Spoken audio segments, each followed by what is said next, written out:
ರಾಜಕೀಯ ಧರ್ಮ ಕೂಡಿಡೋದು ಬೇಗ ಅಂತ ಹೇಳ್ತಾ ಇದ್ದಾರೆ. ಆದರೆ ಎಲೆಕ್ಷನ್ ಬಂದಾಗ ಅವ್ರು ಸಹಾಯ ಸಹಕಾರ ಕೋರ್ತಾರೆ, ಆಶೀರ್ವಾದ ಬೇಡ್ತಾರೆ.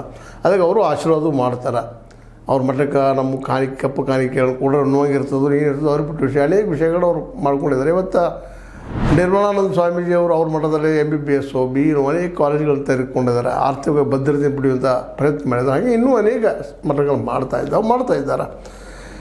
ಅಲ್ಲೇ ಇಲ್ಲಿ ಧರ್ಮಕ್ಕೆ ಮತ್ತು ರಾಜಕೀಯ ಕೂಡಿಸಬಾರ್ದು ಅಂತ ಎಲ್ಲ ಹೇಳ್ತಾ ಇರ್ತೀವಿ. ಇಲ್ಲಂತಲ್ಲ H ಡಿ ಕುಮಾರಸ್ವಾಮಿಗಳಾಯ್ತು, ನಮ್ಮ DK ಶಿವಕುಮಾರ್ ಆಯಿತು, ಇವರು ಮಾತಾಡ್ತಾರೆ. ಆದರೆ ವಾಸ್ತವವಾಗಿ ಇವೆಲ್ಲ ಅವ್ರ ಜೊತೆ ಸಂಪರ್ಕ ಇದ್ದವ್ರಣ್ಣ, ಇವರೆಲ್ಲ ಜೋಡಿ ಇದ್ದವ್ರಣ್ಣ. ಮಠಾಧೀಶರು ಬೇಡ ಅನ್ನೋದು, ಅದು ಒಳ ಹಾದಿಯಿಂದ ಹೋಗೋದು. ಈಗ ಯಾಕೆ ಬೇಡ ಅಂತ ಇದ್ದಾರಪ್ಪ ಅಂದ್ರೆ H ಡಿ ಕುಮಾರಸ್ವಾಮಿಗಳು ಸಪೋಸ್ ಏನಾದರೂ ಒಕ್ಕರಿಗರೆಲ್ಲ ಸ್ವಾಮೀಜಿಯವರು ಬೆನ್ನತ್ತೆ ಒತ್ತಡದಿಂದ ಅವ್ರನ್ನ ಮುಖ್ಯಮಂತ್ರಿ ಮಾಡಿದರೆ ತಾವು ಈ ಒಕ್ಕಲಿಗ ಸಮುದಾಯದಲ್ಲಿ ಒಂದು ಹಿಡಿತ ಕಡಿಮೆ ಆಗ್ತದೆ ಅನ್ನುವಂಥ ಒಂದು ಭಯನೂ ಇರ್ಬೋದು ಅವ್ರಿಗೆ.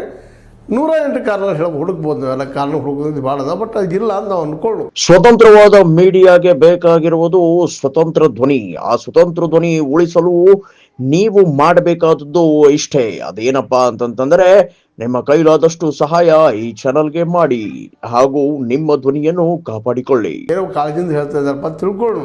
ಆದ್ರೆ ಒಳಗೆ ಒಂದು ಹಿಂಗೆ ಇರ್ತದೆ. ಇವತ್ತು ಇವನ್ DK ಅವರು ಹೇಳಿದ್ರು ಸಹಿತ ಜಾತಿ ಇದು ಬೇಕಾಗಿಲ್ಲ ಅಂತ ಹೇಳಿದ್ರು ಸಹಿತ ಅವ್ರಿಗೂ ಒಳಗೆ ಇರ್ತದೆ. ನಮ್ಮ ಜಾತಿ ನಮ್ಮ ಹಿಂದೆ ಬರಲ್ಲಪ್ಪ, ನಮ್ಮ ಬೆನ್ನಗಟ್ಟಲಿ, ನಾನು ಬೆಂಬಲಿಸಲಿ, ನನಗೂ ಮುಖ್ಯಮಂತ್ರಿ ಆಗುವಂಥ ಅವಕಾಶ ಬಂದದ ಅಂತನ್ನೋಂಥದ್ದು ಎಲ್ಲರಿಗೂ ಅನ್ನಿಸ್ತದೆ ಒಕ್ಕಲಿಗರ.